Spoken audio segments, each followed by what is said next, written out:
Assalamualaikum warahmatullahi wabarakatuh.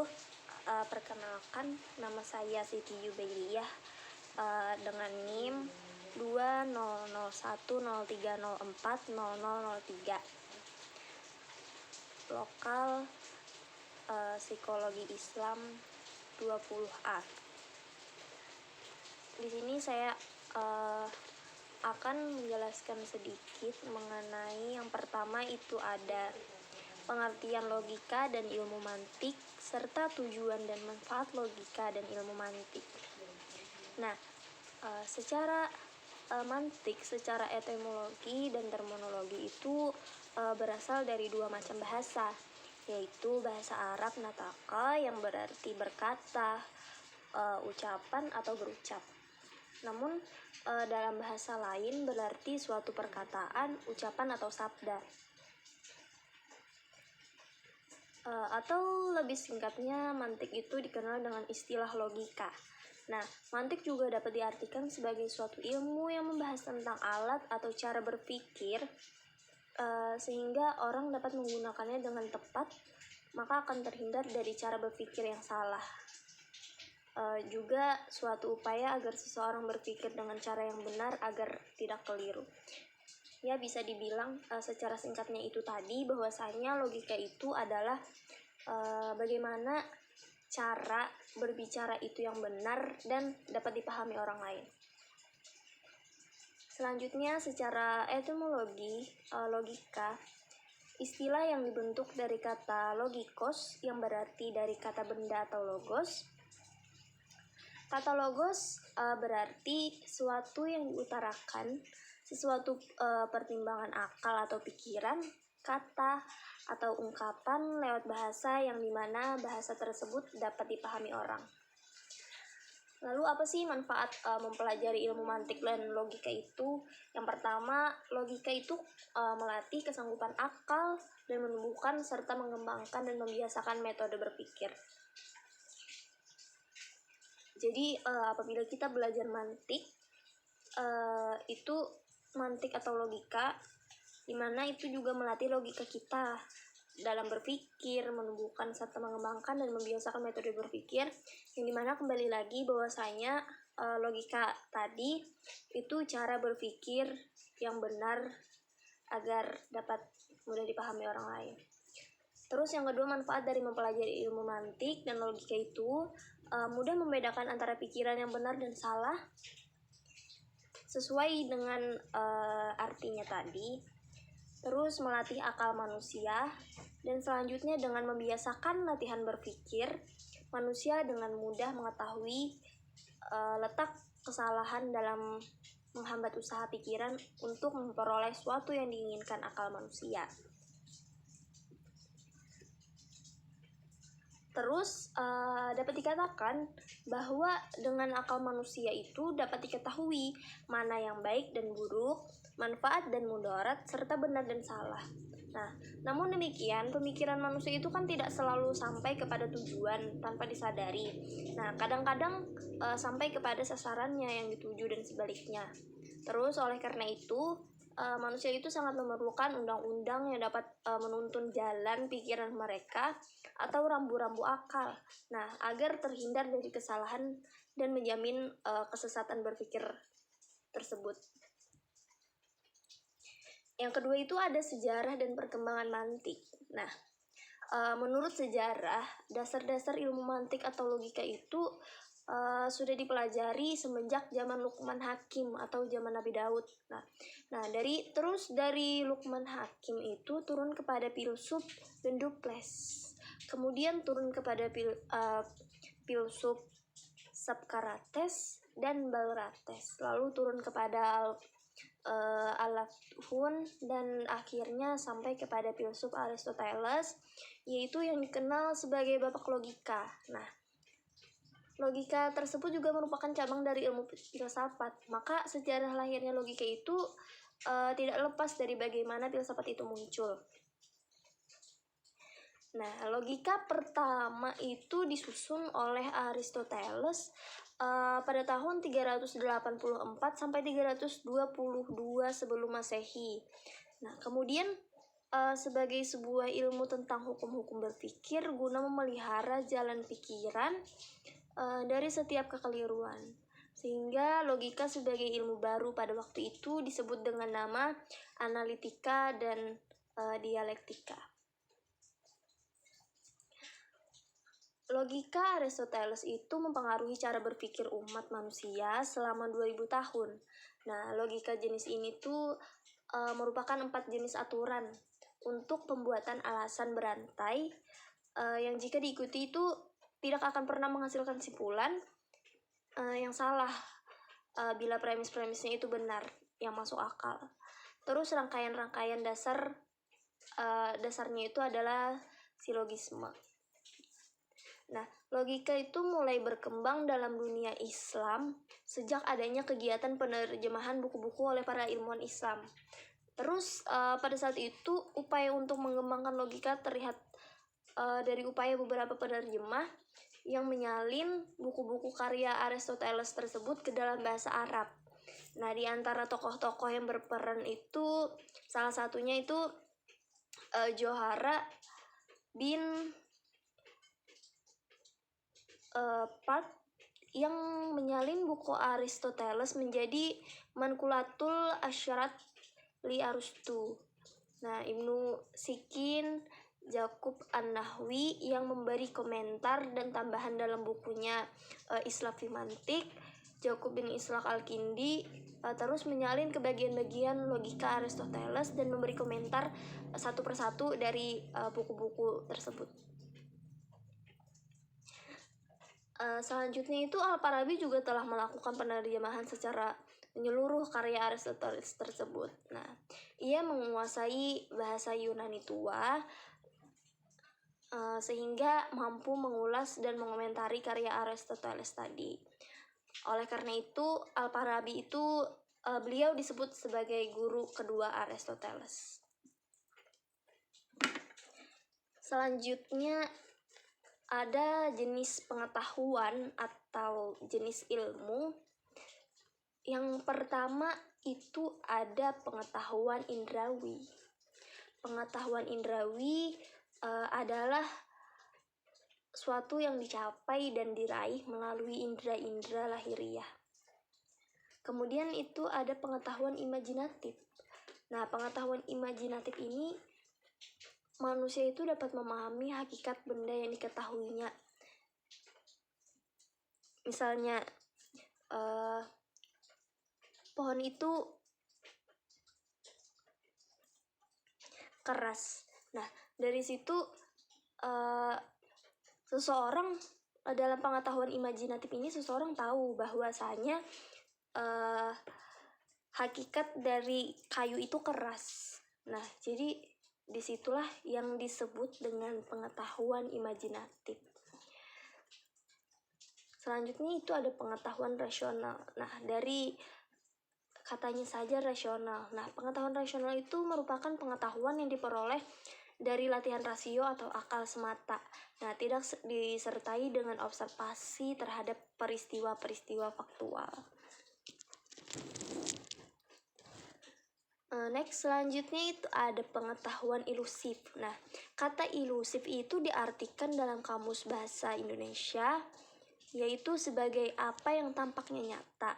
Nah, lalu ilusi ini secara umum dipahami sebagai bagian dari studi psikologi, yaitu psikologi persepsi. Nah, psikologi persepsi ini kajiannya itu tentang persepsi dari panca indera pada organisme non-manusia maupun manusia. Nah, terus menyangkut pada penglihatan, pendengaran, peraba serta pembau dan pencium. Mungkin dari pengetahuan imajinasi dan ilusi ini, kalau pengetahuan ilusi ini masih tidak bisa dicapai, sedangkan imajinasi ini masih bisa dicapai, namun angan-angannya itu masih masuk di akal. Nah, begitu. Selanjutnya itu ada ilmu husuli.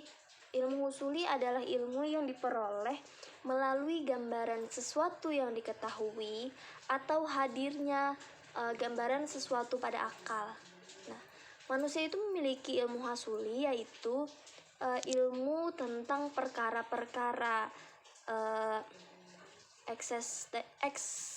eksistensi eksternalnya.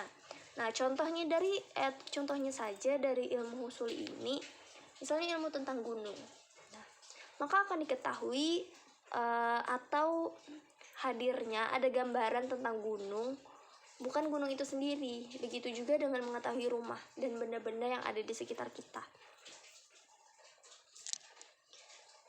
Selanjutnya itu ada ilmu haduri.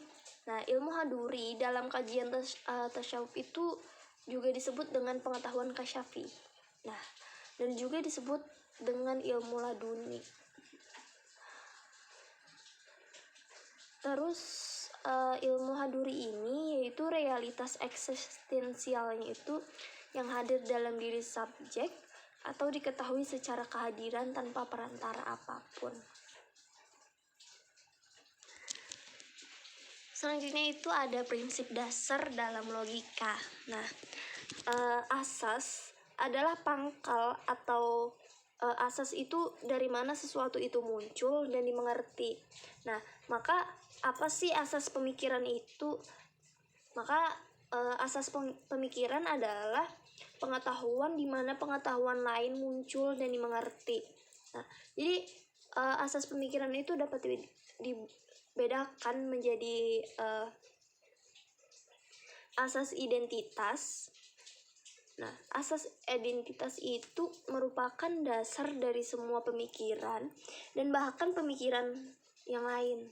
Nah, prinsip ini itu mengatakan bahwa sesuatu itu adalah dia sendiri, bukan jika kita mengetahui bahwa sesuatu itu Z, maka ia adalah Z, bukan A, B, atau C. Nah, jadi bila dijadikan rumus, maka akan berbunyi dari pernyataan tersebut, bila proposisi, mohon maaf ini keliru, bisa dijadikan rumus, maka akan berbunyi, bila proposisi itu benar, maka benarlah ia. Jadi prinsip ini merupakan prinsip kesamaan yang berbunyi suatu benda adalah benda itu sendiri, bukan benda yang lain. Selanjutnya itu ada asas kontradiksi. Nah, asas kontradiksi ini merupakan suatu perumusan negatif dari asas identitas. Nah, dalam logika ini berarti mentaati asas identitas dengan menjauhkan diri dari kontradiksi atau tidak boleh memungkiri atau membatalkan begitu saja sesuatu yang telah atau yang sudah diakui.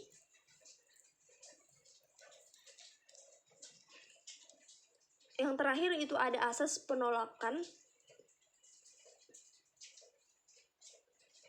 Asas penolakan kemungkinan ketiga. Nah, asas ini mengatakan bahwa antara pengakuan dan pengingkaran merupakan pertentangan mutlak. Nah, oleh karena itu tidak memungkinkan keduanya itu benar dan juga tidak memungkinkan keduanya itu salah. Nah, maka rumus dari asas penolakan kemungkinan ketiga ini yaitu suatu proposisi selalu dalam keadaan benar atau salah. Selanjutnya itu ada macam-macam logika. Macam-macam logika itu ada dua. Yang pertama ada logika natural. Nah, logika natural ini merupakan suatu pengetahuan a priori atau alamiah dan serta tidak perlu memikirkan panjang tentang sesuatu hal. Jadi logika natural ini tidak perlu memikirkan secara rinci dari mana ini. Cuman logika natural ini hanya sebatas pengetahuan abnormal teori saja.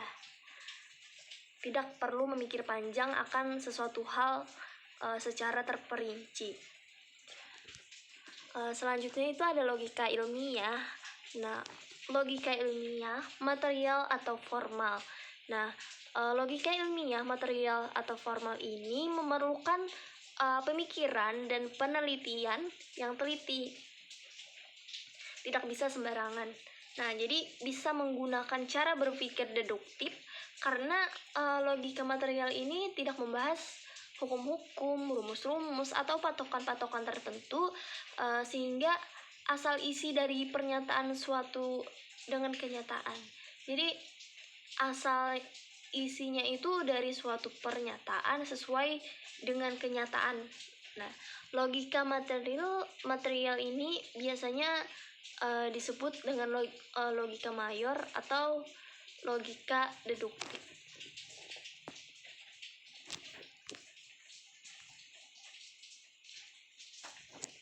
Selanjutnya itu ada keterkaitan logika mantik dengan ilmu dengan bidang ilmu lain. Yang pertama itu ada hubungan logika dengan psikologi. Apa sih hubungan logika dengan psikologi? Nah, jadi psikologi dan logika itu sangat berhubungan dalam memikirkan segala sesuatu tentang manusia. Jadi sehingga logika itu berguna untuk membahas tentang proses berpikir kejiwaan manusia supaya terhindar dari penyakit kejiwaan ringan. Nah, jadi dalam psikologi itu berbicara tentang perkembangan pikiran dalam pengalaman lewat proses subjek dan jiwanya itu. Jadi dalam logika dan psikologi ini sangat berkaitan, apalagi sangat membantu untuk mengupayakan juga manusia itu terhindar dari penyakit kejiwaan ringannya tadi, karena bisa memahami lewat keterkaitan tersebut.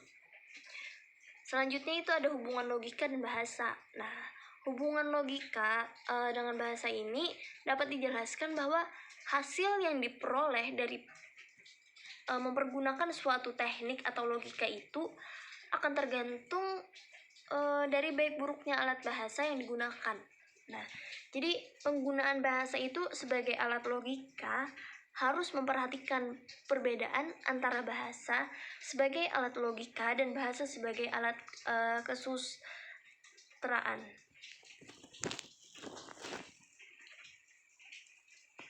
Mungkin selanjutnya itu ada hubungan logika dengan matematika. Matematika itu hubungannya dengan komunikasi ilmiah mempunyai peranan ganda, yakni sebagai ratu dan pelayanan ilmu. Nah, sebagai ratu matematika merupakan bentuk tertinggi dari logika. Nah, sedangkan pelayanan matematika itu memberikan sistem pengorganisasian ilmu yang bersifat logis, serta pernyataan dalam bentuk model matematika Newton. Nah, matematika itu bukan saja menyampaikan informasi secara jelas dan tepat, namun juga singkat. Nah, jadi konsep dalam matematika itu dapat diturunkan dari konsep-konsep logika dengan melalui batasan-batasan yang jelas. Nah, terus dalil-dalil matematika itu dapat diturunkan dari aksioma-aksioma logika dengan perantara deduktif logis secara murni tadi.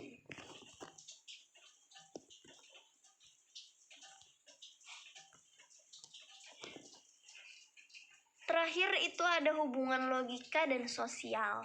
Nah, logika itu merupakan sebuah ilmu pengetahuan di mana objek materialnya itu adalah berpikir.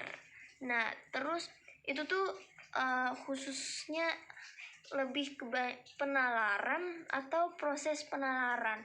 Nah, terus objek formal dari logika itu adalah berpikir atau penalaran yang ditinjau dari segi ketepatannya.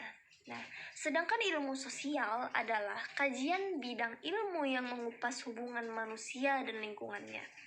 Nah, serta masyarakat dan interaksi di dalamnya. Lalu, apa tujuan dari ilmu sosial? Nah, tujuan dari ilmu sosial itu adalah untuk menjelaskan fenomena yang ada di dalam masyarakat, baik itu kerjasama maupun konflik yang ada. Mungkin itu saja yang dapat saya jelaskan. Terima kasih. Wassalamualaikum warahmatullahi wabarakatuh.